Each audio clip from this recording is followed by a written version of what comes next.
Bonsoir à tous. À la une de ce journal, une hécatombe sur l'axe Yaoundé-Douala. Selon un bilan officiel, 15 personnes ont été tuées lors d'un accident survenu dans la nuit de lundi. Des enquêtes pointent du doigt le conducteur du bus de Général Express Voyage. Ce drame de trop a conduit le gouvernement à suspendre cette agence de toute activité de transport pour une durée de 3 mois et le chauffeur incriminé est désormais interdit de toucher le moindre volant pendant 1 an. Cette décision gouvernementale remet au goût du jour l'insécurité à laquelle sont confrontés des Camerounais dans le transport interurbain dans les principales villes du Cameroun. La multiplication des conflits en Afrique remet en question l'efficacité des forces des Nations Unies et sa capacité en matière de diplomatie à résoudre ces conflits. Analyse et décryptage à l'occasion de la Journée mondiale des Nations Unies. Et dans le chapitre économie, nous parlerons ce soir de l'épineuse question de l'entrepreneuriat jeune et le chômage galopant des jeunes Camerounais. Ils s'expriment sur le chemin de croix vécu pour accéder à un emploi décent dans ce journal.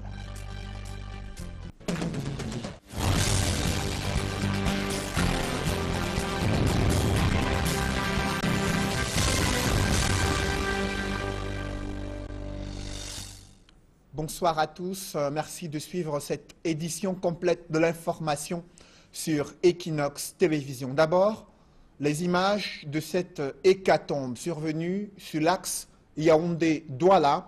Selon un bilan officiel, 15 personnes ont été tuées lors d'un accident survenu dans la nuit de lundi. Des enquêtes pointent déjà du doigt la responsabilité du chauffeur du bus de l'agence Général Express Voyage. Selon un communiqué du ministre des Transports, ce chauffeur a entrepris un dépassement en 3e position avant d'entrer en collision à la fois avec un camion grumier et un camion semi-remorque.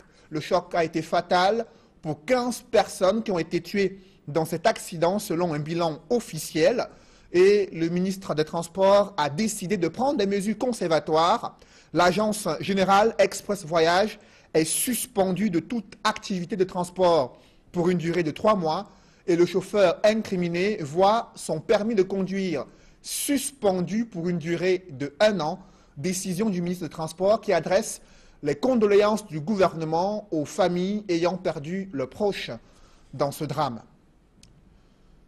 Dans le reste de l'actualité, une série d'explosions provoque un brasier géant dans un dépôt de gaz situé à Mimboman, un quartier de Yaoundé. La furie des flammes a sémé la panique chez les populations riveraines et les sapeurs-pompiers ont mené une rude bataille pour circonscrire l'incendie.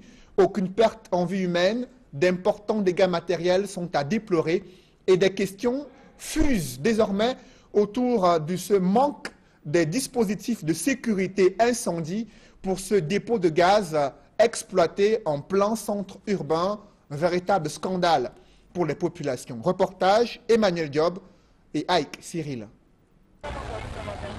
Une première explosion.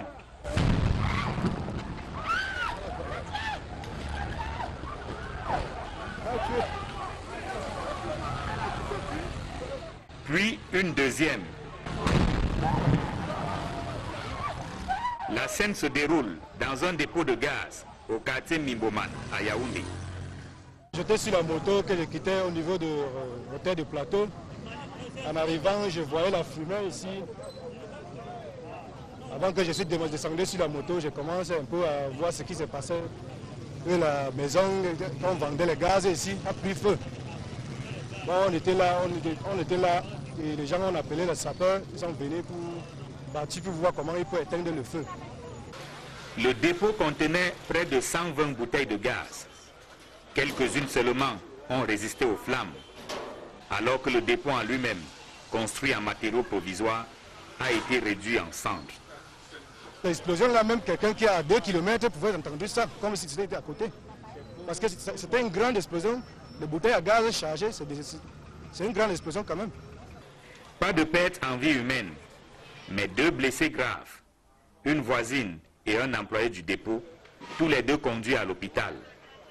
Le sous-préfet de l'arrondissement de Yaoundé 4e, le délégué régional du centre et le délégué départemental des mines, de l'industrie et du développement technologique pour le Fundi étaient sur le terrain, tout comme les forces de l'ordre et de sécurité. Aucune de ces autorités n'a daigné faire une déclaration. Mais l'on s'interroge sur l'installation d'un dépôt de gaz en pleine agglomération. C'était dangereux. J'étais là jusqu'à la première, deuxième, troisième et la quatrième explosion de bouteilles de gaz. Que ça a pris feu, il y avait le bout de feu ici. Ça chauffait même à 150 mètres. Il y a 3 ans pourtant, une explosion similaire avait été enregistrée au quartier Etoudi, toujours à Yaoundé. Le gouvernement avait alors promis que l'ouverture d'un dépôt de gaz ferait désormais l'objet d'une étude minutieuse du dossier du demandeur. Comment l'autorisation d'ouverture du dépôt de Mimboman a-t-elle été délivrée? L'enquête ouverte par le commissariat central numéro 4 permettra d'y voir un peu plus clair. En attendant, le propriétaire du dépôt a été interpellé et gardé à la compagnie de gendarmerie de Mombo à Yaoundé. Une autre enquête est ouverte cette fois-ci dans les banlieues de la ville de Douala où le grand banditisme dicte sa loi. Braquage à main armée, agression en plein jour des populations résidentes au lieu dit PK12. Elles broient du noir et passent des nuits blanches à cause de ces multiples agressions imposées par des malfrats de ce côté de la ville de Douala. Warren Zede et Julienne Berthe-Bissaï. Au lieu d'y entrer lycée à PK12, les bandits de... C'est les mamans du quartier, tout le monde, tout le temps, on a arraché mon sac à l'entrée lycée. Dans mon sondage, mon fruit, bien quelque part, 16h, 17h, je rentre très vite en courant pour me coucher. Ça nous dérange. On a envie de déménager même du quartier parce que nous sommes les locataires. Donc, on est obligé de rester que silencieux. Elles redoutent les représailles de ces présumés malfrats qui ont changé leur mode opératoire. Il s'habille en Kobanyango et met le foulard comme la femme. Il attache sa tête comme une femme. Dès qu'ils voient les femmes qui sortent pour aller faire leur marché, les femmes là disent que comme ils voient que c'est une autre femme, les femmes là disent que Asso, attends-nous. Puisqu'ils ne peuvent pas monter seul, attends-nous. Le bandit maintenant attend les femmes. Dès que les femmes là arrivent dans la foule à côté de lui, il dit donne tout, il prend tout ce que les femmes là ont. Dans la nuit du lundi 23 octobre à mardi 24 octobre, les éléments de la gendarmerie de Sodikombo ont effectué une descente inopinée dans ce quartier où plusieurs personnes ont été interpellées. Une enquête est ouverte et c'est une affaire à suivre. Plusieurs familles sont sous les menaces de déguerpissement dans le 6e arrondissement de Yaoundé. Il leur est reproché l'occupation illégale des zones marécageuses. Une campagne de sensibilisation vient d'être lancée pour les prévenir des risques auxquels elles s'exposent, à l'image de cet éboulement de terrain qui avait tué une femme enceinte et son enfant dans le 6e arrondissement de Yaoundé. Élisée Bokba et Marcelin Gansop. Au lieu dit Etokos, une famille vient à peine d'aménager dans cette maison qui a le malheur de côtoyer le lit du fleuve Mofu qui a pris du volume avec la forte pluie tombée la veille. La maison a été bâtie sur une zone marécageuse. Les occupants sont priés d'aller voir ailleurs dans un délai de 6 mois. Une pilule très amère et difficile à avaler. Ça fait 3 ans qu'on construit la maison aussi. Depuis 3 ans. La première fois ils sont arrivés ici, on était en train de... Ils nous ont demandé que vous faites quoi là? Qu'on arrête les travaux. On a arrêté les travaux. Nous sommes partis à la mairie quand l'ancien maire était là. Nous sommes arrivés là-bas. Ils nous ont demandé de faire le permis de bâtir. On a le permis de bâtir. Vous-même regardez, les gens s'endettent. Maintenant, on va partir où? Le constat est quasiment le même. Dirait l'école de guerre de Simbok, au lieu dit Carrefour Kaka, mais également dans les encablures de la gendarmerie nationale et non loin de la garde présidentielle, au quartier Vorbeti, pour ne citer que ces quelques sites qui ont été visités. Vous savez que Yaoundé 6 a été sujet à un sérieux problème il y a 2 ou 3 semaines où des gens ont perdu leur vie. Vous convenez avec moi qu'il était idoine d'initier cette descente, d'abord pour recenser les zones à risque. Le constat que nous avons fait, il est malheureux que les zones marécageuses dans l'arrondissement de Yaoundé 6 sont non seulement dangereusement mais illégalement colonisées par quelques populations. Ce qui, naturellement, pose un risque. Ici et là, des maisons d'habitation et autres établissements de commerce reçoivent les croix de Saint-André. Les propriétaires et locataires ont 6 mois pour quitter les lieux. L'autorité administrative et municipale brandit la menace d'un déguerpissement forcé, non sans appeler les populations à une prise de conscience. Les terres ont été classées en plusieurs catégories. Et ici, nous sommes dans le domaine public marécageux, ce qu'on appelle vulgairement les marécages. Et ce sont des zones interdites de toute occupation, des zones interdites de toute cession. Quand vous le voyez, c'est des zones dangereuses. Et c'est pour ça que cette descente a été faite dans le cadre du maintien de l'ordre préventif. Ce travail est d'autant plus important que, comme vous l'avez observé, avec la spéculation foncière qui caractérise notre arrondissement, qui fait qu'il n'y a presque plus de terrain. Les gens s'engagent donc maintenant dans les marécages à leur risque et péril. Les marécages et autres zones à risque sont légion dans l'arrondissement de Yaoundé 6. Faute de sensibilisation et de contrôle, et en totale méconnaissance de la loi, les populations s'y sont installées, parfois à leur risque et péril. Les inondations et autres éboulements de terrain enregistrés ici sont malheureusement là pour rappeler la dangerosité de ces sites. Et les autorités administratives étudient déjà le schéma de déguerpissement des populations installées dans les zones marécageuses à Yaoundé 6.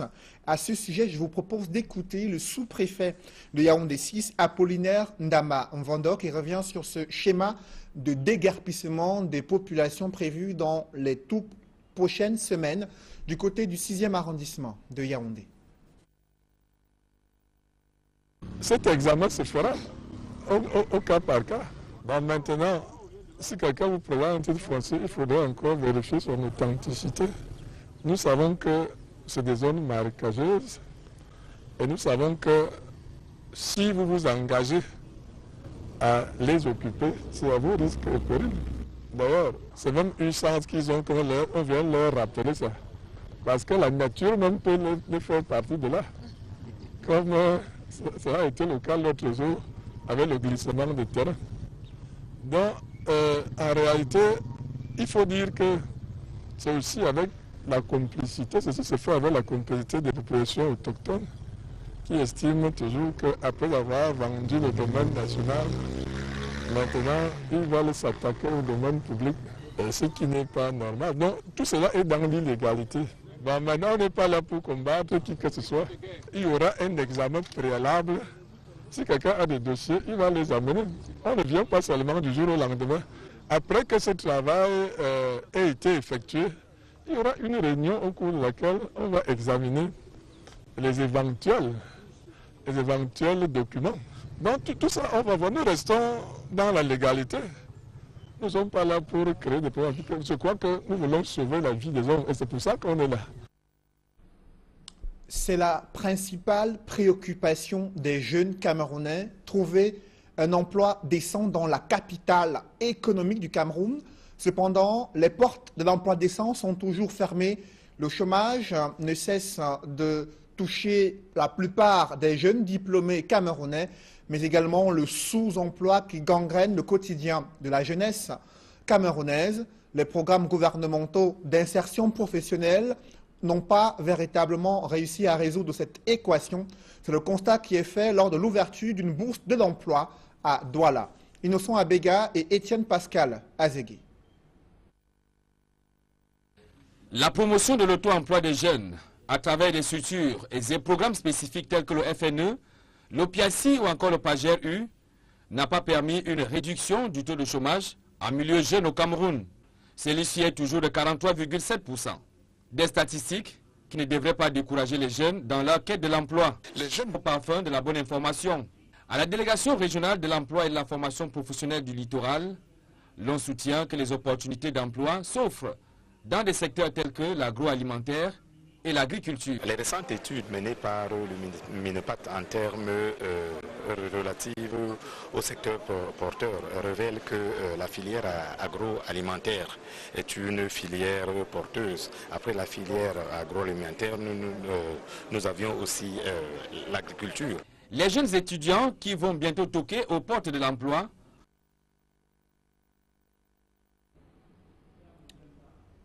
Vous l'avez suivi, le chef de l'État avait déjà invité les jeunes à être des entrepreneurs agricoles.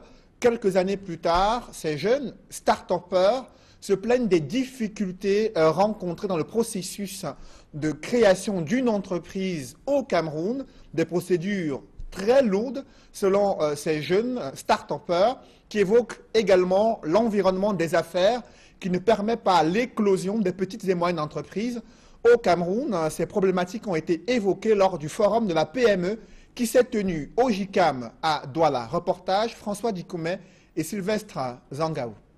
De plus en plus, de jeunes Camerounais osent se lancer dans la création d'entreprises. Seulement cette volonté de participer au développement socio-économique de leur pays s'accompagne de plusieurs difficultés dans la création des PME. Malgré le fait que nous avons monté un business plan en bonne et due forme, que nous avons une stratégie sur le long terme, il a été très difficile de trouver des acteurs au niveau de la banque qui étaient ouverts à nous accompagner. Au niveau de la CFCE, on vous recommande d'aller vers la BCPME. Mais il y a des pesanteurs dans l'exécution de cette procédure-là. Pourtant, le gouvernement camerounais a pris des mesures pour faciliter les procédures de création d'une entreprise.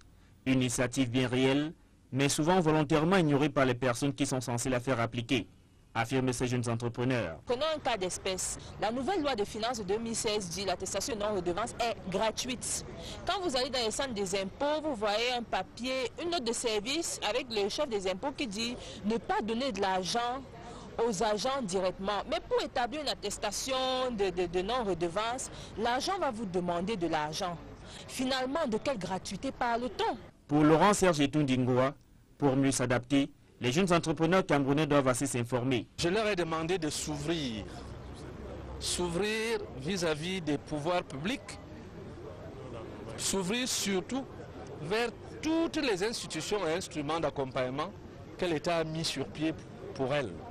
Parce qu'aujourd'hui, il n'est pas normal qu'une entreprise ait des problèmes juridiques alors qu'il y a les centres de gestion agréés qui s'occupent déjà de ça. Qu'une entreprise PME ait des problèmes d'accompagnement alors qu'il y a l'agence de promotion des PME qui est là, qui ne demande aux promoteurs d'entreprises que d'aller vers elle pour poser les problèmes et trouver les solutions nécessaires. En guise de réplique, les créateurs de PME affirment que le problème est bien au-delà de l'information sur les procédures. C'est normal, il est ministre qui n'est pas sur le terrain. Il y a un travail depuis le début qui a été mal fait, peut-être même une mauvaise foi des personnes qui lui rendent compte. Dans ces conditions, la plupart d'entreprises qui parviennent à être créées tiennent à peine quelques mois. Selon des chiffres du Centre d'analyse et de recherche sur les politiques économiques du Cameroun, le taux de disparition des PME au Cameroun est de 72% entre 2010 et 2016. Parlons à présent d'une maladie qui continue de handicaper quelques Camerounais, notamment des jeunes. Il s'agit de la poliomyélite. En ce jour de lutte, journée mondiale de lutte contre cette maladie, quels sont les modes de prévention et de lutte contre la poliomyélite? Élément de réponse dans ce reportage de Kate Diarra. La poliomyélite est une maladie contagieuse qui touche surtout les enfants. Depuis les années 80, le combat contre la maladie a permis de faire de grandes avancées. C'est comme ça qu'on est passé, selon l'Organisation mondiale de la santé, de 350 000 cas en 1988 à 37 cas seulement, notifiés en 2016, et cela sur le plan mondial. Au Cameroun, les nombreuses séances de vaccination administrées aux enfants ont permis de repousser significativement la maladie. Résultat des courses, on n'en entend plus beaucoup parler. Vous avez remarqué que depuis un bon moment, il y a plus de campagne. Cette année, on a organisé une seule au mois de juin. 2015, 2016, 2015. Comment se manifeste la poliomyélite? Elle se manifeste comme toute une autre maladie, avec des fièvres, vomissements. Si la paralysie inhérente à la poliomyélite reste handicapante à vie, la détection de la maladie elle-même, bien plus compliquée, n'aide pas les patients à se mettre à l'abri. Conséquence, c'est quand surgit la paralysie qu'on peut très souvent établir un diagnostic de la polio. Le seul moyen de préserver les enfants reste dans le vaccin, couplé au respect des règles d'hygiène. Pour la journée mondiale de lutte contre la poliomyélite de cette année, pas de véritable activité organisée. Sinon, une marche est prévue dans la capitale politique, samedi prochain.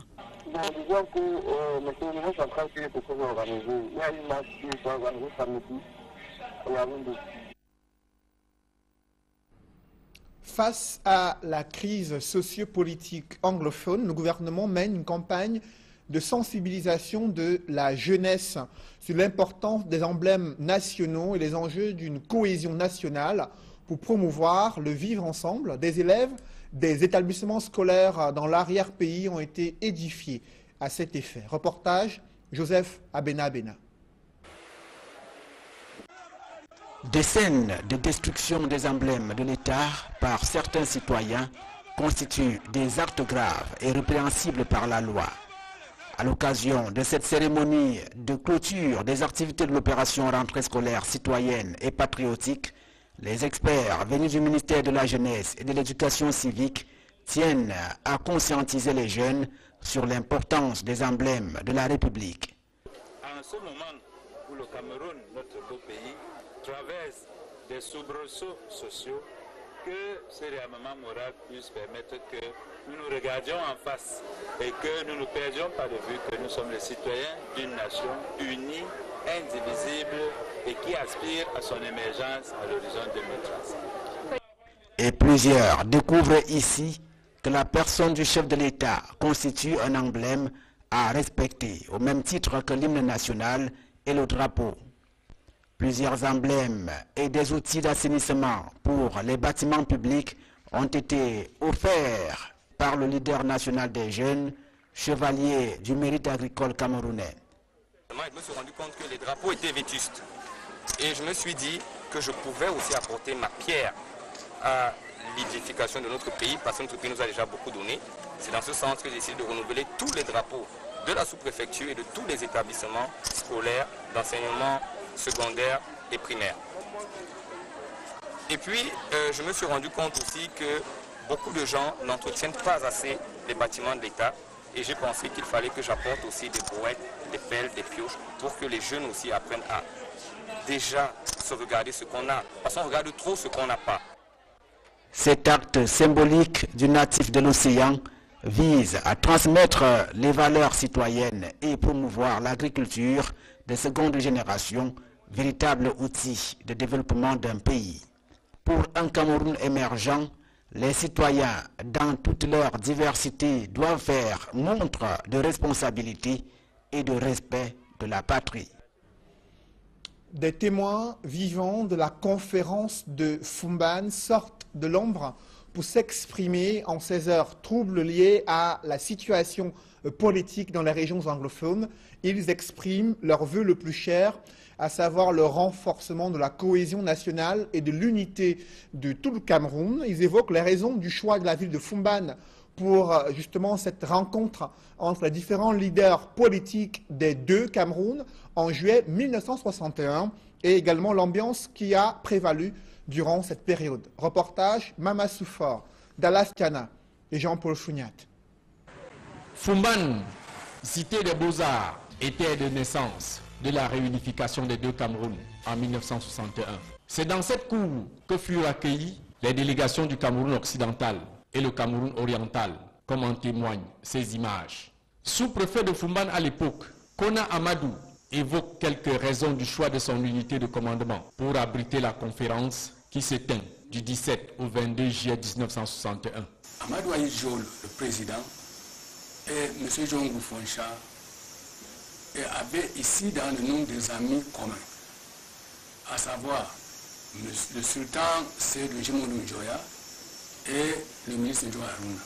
Adjoint d'arrondissement de Gaoundéré en 1961, Titanfon Djilame Remawa, jeune élite du Noun, assista à cette page importante de l'histoire du Cameroun.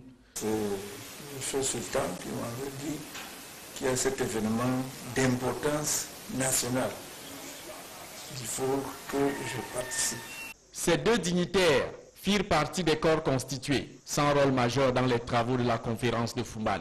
Nous, comme corps constitués, on accueille les gens dehors, on rentre dans le discours d'ouverture et nous on sort. Et puis à la clôture, nous revenons. Nous assistons au discours de clôture et nous sortons, nous alignons, on s'est représenté. Voilà notre rôle. Tout s'était déroulé dans l'allégresse totale parce qu'il y a eu une grande réception. Pour l'histoire de nos enfants, c'est à Fumban qu'a été décidée la réunification des deux Cameroun. Bien qu'à l'écart des secrets de la signature de l'acte de réunification des deux Cameroun et vivant aujourd'hui la crise dite anglophone, ces anciens administrateurs civils condamnent avec la dernière énergie la vandalisation des édifices publics, la fermeture des écoles dans les régions anglophones et les velléités de sécession du Cameroun. On refuse l'éducation aux enfants. Ça a quel sens? Ce sont des affaires intéressées, des affaires personnelles intéressées. Mais ce n'est pas pour l'ensemble de la population et pour le développement futur du pays. Aujourd'hui, ce qui se passe ne peut pas, pour ma part, inquiéter parce que tout le monde sait que ce Cameroun, depuis cette date, est un et indivisible. Du fond de leur retraite paisible dans leur Noun natal, ces deux témoins secondaires de l'histoire du Cameroun rêvent voir le vivre ensemble se raffermir autour des valeurs d'intégration et d'unité nationale pour le bien-être de tout le peuple camerounais. Et au sujet de cette crise anglophone, le gouvernement peine à supporter les critiques des organisations internationales sur sa gestion de la crise anglophone, au lieu d'apporter des contre-arguments au rapport accablant de International Crisis Group. Le gouvernement vient d'interdire de séjour les membres de cette ONG au Cameroun. Crisis Group est désormais persona non grata au Cameroun. L'annonce est du ministre de la Communication. Issa Chiroma Bakary était face à la presse à Yaoundé. Il en a profité pour se positionner en tant que soutien de la candidature de Paul Biya à l'élection présidentielle prévue en 2018. Au-delà des critiques de International Crisis Group, il y a les Nations Unies qui ont interpellé le gouvernement camerounais sur l'enjeu d'établir un dialogue inclusif pour traiter les causes profondes de la crise sociopolitique dans les régions du Nord-Ouest et du Sud-Ouest. Cependant, plusieurs acteurs de la société civile observent que les conflits se multiplient en Afrique, ce qui remet en cause l'efficacité des interventions des Nations Unies pour apporter la paix dans les différents pays africains. Des problématiques qui ont été posées à l'occasion de la Journée mondiale des Nations Unies célébrée à Yaoundé. Des précisions avec Guy Zogo.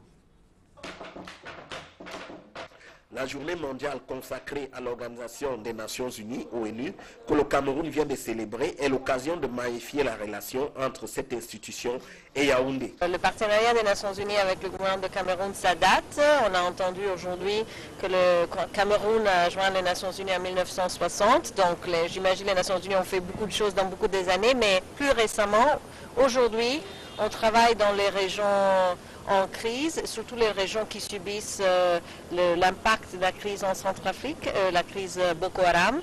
Pourtant, à cette même occasion, les nombreuses insuffisances de l'Organisation des Nations Unies sur le terrain du maintien et de la construction de la paix sautent aux yeux. Cela de la Centrafrique à la République démocratique du Congo, sans oublier le Liban et le Sahara occidental pour ne citer que ces cas. Le département en charge de l'Organisation des Nations Unies au ministère des Relations extérieures explique cette situation par des réalités sociologiques complexes. Les situations qui arrivent dans les pays, c'est des situations sociologiques. Et comme c'est des situations sociologiques, ça ne peut pas être résolu d'un coup de main. Ça prend du temps parce que les faits sociaux prennent du temps pour être établis et prennent aussi le temps pour être, c'est-à-dire pour que certains aspects négatifs puissent être supprimés. On y fait même le pari que face à ce qui est considéré comme insuffisance de l'Organisation des Nations Unies actuellement, c'est à l'avenir qu'on mesurera réellement l'impact de cette organisation. Dire aujourd'hui qu'on ne voit pas l'impact des Nations Unies, cet impact se verra à long terme. À long terme, à travers toutes les actions qui sont entreprises dans la prévention, dans l'accompagnement de post-conflit et même dans la négociation au départ, c'est-à-dire les processus de négociation dans les débuts de conflit. C'est donc un vrai rendez-vous qui est pris sur le long terme à propos de l'efficacité de l'Organisation des Nations Unies. Il y a une épine qui entrave l'efficacité des Nations Unies, c'est la situation sociopolitique qui se dégrade en République centrafricaine, située dans la sous-région Afrique centrale. Le secrétaire général des Nations Unies, Antonio Guterres, arrive dans ce pays qui est encore marqué par de fortes tensions socio-politiques et l'enjeu, c'est le renforcement de la force de maintien de la paix et la sécurité en Centrafrique. On fait le point avec Donald Anouzwa. La visite d'Antonio Guterres en République centrafricaine intervient au moment où le pays connaît un contexte sécuritaire tendu. Les violences ont repris dans le sud-est, le centre et le nord de la RCA avec des centaines de morts. Pour les organisations de défense des droits de l'homme, la visite du secrétaire général des Nations Unies en République centrafricaine est aussi une occasion d'aborder avec le patron de l'institution internationale la question de l'efficacité des forces de la MINUSCA dans les opérations de protection des civils. À Bangui, il sera également question des médiations engagées avec les groupes armés qui, bien qu'inscrits dans le programme désarmement, démobilisation, réinsertion, continuent à se battre, à nouer et défaire des alliances et à commettre des exactions contre les civils. Malgré le contexte financier difficile pour les opérations de maintien de la paix, le pouvoir de Bangui espère du secrétaire général l'envoi le mois prochain de 900 casques bleus supplémentaires en renfort des 10 000 déjà déployés dans le pays. Des publi-reportages dans ce journal, la deuxième promotion des étudiants inscrits à l'École supérieure de journalisme de Paris est arrivée en fin de formation à l'Institut universitaire du Golfe de Guinée. Occasion pour cet établissement de présenter les différentes formations internationales qu'elle offre en partenariat avec les meilleures universités européennes et canadiennes. Reportage. Ils sont 4. Lauréat, diplômé en journalisme de l'École supérieure de journalisme de Paris, promotion 2016. Après une année de formation et 3 mois de stage en entreprise, ils ont présenté leur mémoire de fin de formation devant un panel de jury trié sur le volet.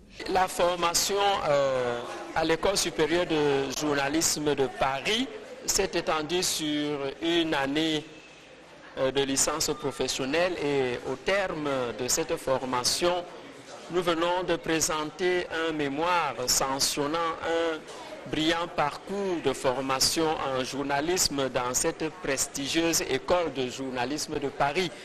Et c'était un honneur et un réel plaisir pour nous d'être formés par cette auguste école. Pour cette deuxième promotion, l'objectif a été atteint. Former des journalistes à moindre coût au Cameroun grâce au partenariat ESG Paris-IUG. Toutes les formations, les mêmes qui sont offertes à Paris, c'est les mêmes spécialités qui sont ici. D'ailleurs, les étudiants qui sont au campus de l'IUG, ils sont abrités, ils reçoivent des enseignements, mais ce sont les étudiants de Paris. Ils vont recevoir les diplômes de Paris, ils ont leur carte d'étudiant de Paris. C'était l'une des préoccupations de M. Ndjambou qui tenait à offrir des journalistes dignes de ce nom au Cameroun et à moindre coût. Grâce à ces multiples formations délocalisées, l'IUG permet aux étudiants résidant au Cameroun de bénéficier de formations adéquates dans plusieurs domaines. En licence et master, en marketing-vente, avec l'appui de l'Université de Montpellier. On peut suivre une formation française sans toutefois se déplacer. Alors, l'ESG a pu développer une convention de partenariat qui porte sur une formation en marketing-vente pour les niveaux de licence et de masters. Les formations offertes aux étudiants présents au Cameroun sont les mêmes que celles proposées aux étudiants à l'étranger. Se former en réseau et télécommunications, c'est possible à l'IUG par le biais de l'Université de la Haute-Alsace. L'IUG, à travers sa composante industrielle ISTA, développe une formation dans les réseaux de télécommunications comme parcours ISVD. Intégration des services voies et données pour l'entreprise. Toutes les formations ont un caractère international, tant par les contenus des programmes, la qualification du corps enseignant que l'implication des partenaires académiques. L'Université de Montpellier. Avec cette université, nous développons depuis 12 ans une licence et un master dans la filière marketing-vente. Avec l'Université de Haute-Alsace, nous développons une licence en réseau et télécommunications, option intégration des systèmes voies et données pour l'entreprise. Avec l'Université de La Rochelle, nous développons un master en management général et la dernière convention, c'est avec l'École supérieure de journalisme de Paris, avec laquelle nous développons des licences et des masters dans la spécialité journalisme. L'IUG s'impose comme l'une des institutions privées d'enseignement supérieur les plus performantes d'Afrique centrale. Elle met à la disposition des étudiants un cadre adéquat avec ses 3 campus dotés de matériel et laboratoires de pointe. Les étudiants ont ainsi la possibilité d'évoluer dans un cadre propice à leur épanouissement et à leur bonne formation. Le parc automobile de Isacam, bientôt renouvelé, plus de 220 camions et engins lourds seront acquis de façon progressive jusqu'en 2018. C'est grâce à une convention de financement de plus de 24 milliards de francs CFA qui a été signée entre Isacam, 3 banques commerciales et Proparco, filiale de l'Agence française de développement. L'objectif, améliorer l'hygiène et la salubrité au Cameroun. Reportage. 3 banques, une caution solidaire et de précieuses signatures. Voilà qui matérialise un projet vieux de 2 ans. C'est la convention de financement de l'achat de 211 camions de propriété et de 17 engins de dernière génération. Avec la caution solidaire de Proparco, filiale de l'Agence française de développement. 3 banques commerciales, à savoir la Société Générale Cameroun, Ecobank et la BISEC, ont accepté de mobiliser 24 milliards et demi de francs CFA pour permettre à Isacam de réaliser son rêve. C'est un grand jour parce que nous signons une convention inédite dans la sous-région. Ça a pris 2 ans en termes de due diligence, en termes de vérification de la qualité de notre gestion. Ils ont reconnu que Isacam est à la hauteur d'un tel défi et ils ont accepté par cette signature de financer à hauteur de 24 milliards et demi Isacam pour acheter 211 camions et 17 engins. C'est important pour Isacam, c'est important pour le Cameroun.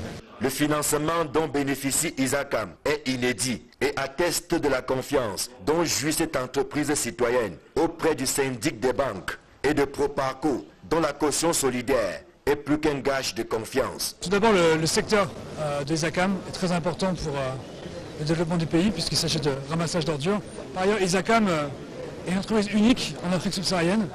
Il n'y a pas d'autres exemples tels qu'Isacam à notre connaissance dans la région. Enfin, Isacam a montré au cours de ses diligences qu'ils étaient au niveau d'exigence requis pour un financement Proparco, notamment sur les questions d'intérêt social. Avec les nouvelles acquisitions, Isacam sera d'attaque pour relever les nouveaux défis de la collecte, du transport, du traitement et de la valorisation des ordures ménagères et autres déchets. Un tournant décisif qui tient à cœur la France, dont l'ambassadeur réaffirme la présence aux côtés du Cameroun pour bâtir des villes propres. Ça correspond à des engagements que nous prenons depuis longtemps avec nos partenaires pour améliorer la vie au quotidien des populations. Alors là, en l'occurrence, on aide Isacam, une entreprise de pointe, mais qui avait besoin effectivement de renouveler sa flotte pour rendre les services que la population attend. Et c'est une excellente chose parce que nous avons tous besoin de vivre dans un environnement plus propre au quotidien. En saluant cet effort de modernisation de nos villes, le gouvernement n'a pas manqué de magnifier l'excellence de la coopération franco-camerounaise ainsi que la vitalité de notre économie. Nous avons donc souhaité que cette convention puisse aboutir très rapidement à l'acquisition de ces engins. Au jour d'aujourd'hui, avoir la caution de la France pour 24 milliards et demi. C'est un signe, que l'économie camerounaise se porte bien, qu'il n'y a pas d'insécurité au Cameroun. Et nous avons profité également pour magnifier la paix. Parce que sans la paix, il n'y a pas de développement. En mettant l'accent sur la performance du matériel roulant, ISACAM veut améliorer la qualité des prestations de propriété, animé du seul souci de la transformation positive de la physionomie de nos villes, et notamment des 10 capitales régionales et des 17 agglomérations urbaines qu'elle dessert depuis plusieurs années. Mesdames, Messieurs, c'est la fin de ce journal. Merci de l'avoir suivi. Restez sur Equinox Télévision. Juste après cette édition du 20h, l'émission Parole de femmes, présentée par Julingue Nyondé. Bonne soirée sur Equinox Télévision.